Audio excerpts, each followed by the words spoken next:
B Ed second সেমিস্টারে compulsory যে প্র্যাকটিকামটা আছে সেটা হলো লার্নিং ডিজাইন। এই লার্নিং ডিজাইন সবাইকেই করতে হবে। তাই লার্নিং ডিজাইন কিভাবে করবে সেটা তোমাদের কাছে নিয়ে এলাম। এটা অবশ্যই যারা বাংলা মেথডের তাদের জন্য। তো বাংলা মেথড যারা আছো তারা লার্নিং ডিজাইন কিভাবে বানাবে এক্সাম্পল সহ এই লার্নিং ডিজাইনটা প্রিপেয়ার করা আছে। তো তোমরা দেখো এবং পাশে থাকবে, সাবস্ক্রাইব করলে এরকম আরও তোমরা ভিডিও দেখতে পাবে। তো তোমরা যেগুলো করতে হয় আর কি, শংসাপত্র, ঘোষণাপত্র, কৃতজ্ঞতা স্বীকার, এগুলো তোমাদের যেমন লিখতে হয় সেগুলো তেমন তোমরা নিজেরা লিখবে। তো তারপর আমি এবার ভূমিকা থেকে তোমাদেরকে দেখাবো বা বলা শুরু করব।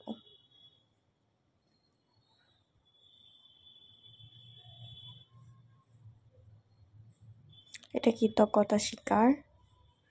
তো কৃতজ্ঞতা স্বীকারের পর এবার আমাদের ভূমিকা শুরু হবে।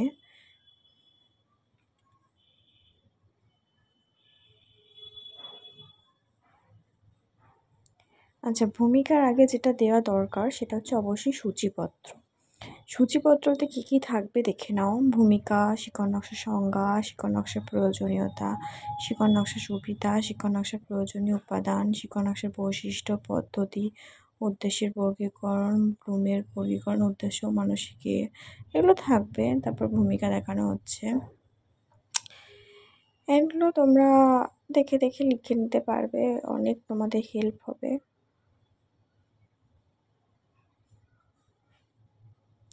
ভূমিকার পরে আছে শিকড় নকশার সংজ্ঞা, মানে শিকড় নকশা কি, একজন মতামত দেওয়া আছে, সুন্দর করে লেখা আছে, সেটা তোমরা সুন্দর করে খাতায় লিখবে।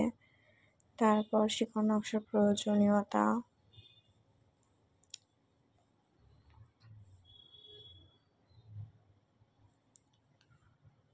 শিকড় নকশার সুবিধা,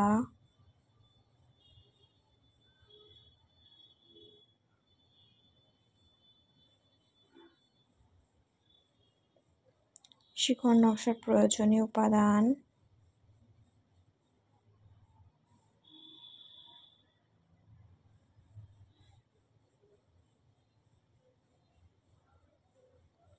শিকড় নকশার বৈশিষ্ট্য,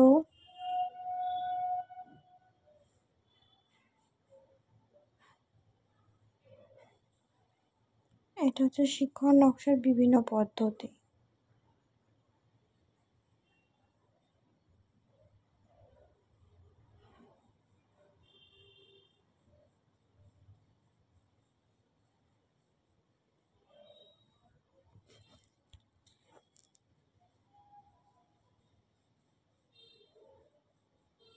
ব্লুমের শিক্ষাগত উদ্দেশ্যের বর্গীকরণ,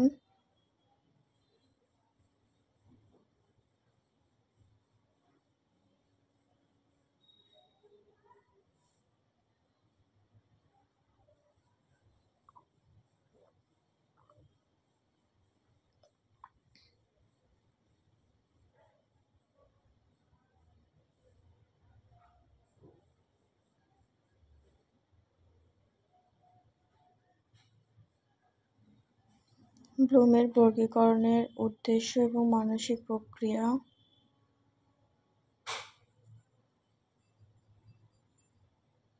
আদর্শ শিকড় নকশার উদাহরণ,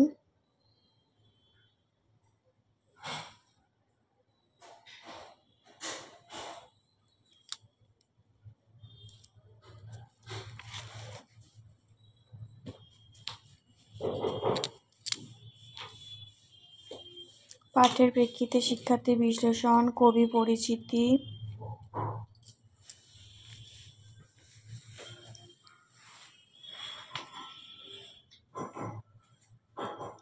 শিখন সহায়ক উপকরণের প্রস্তুতি ও নির্বাচন,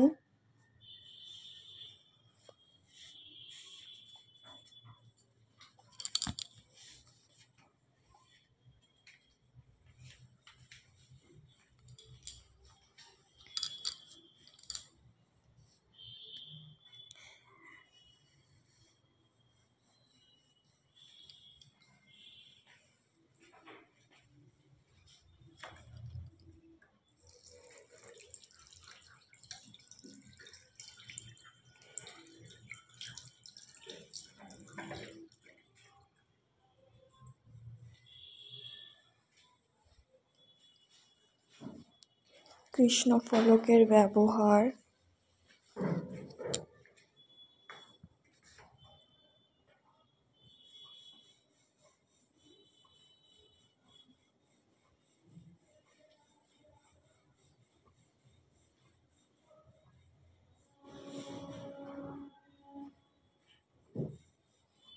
মূল্যায়নের নকশা, দুর্বলতা নির্ণয়,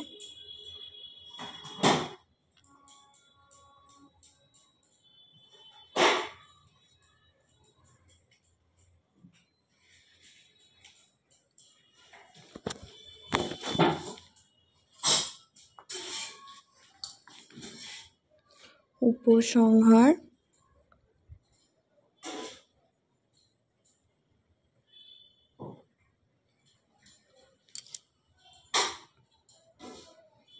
সহায়ক গ্রন্থাবলী দিয়ে এই লার্নিং ডিজাইনটি শেষ হচ্ছে।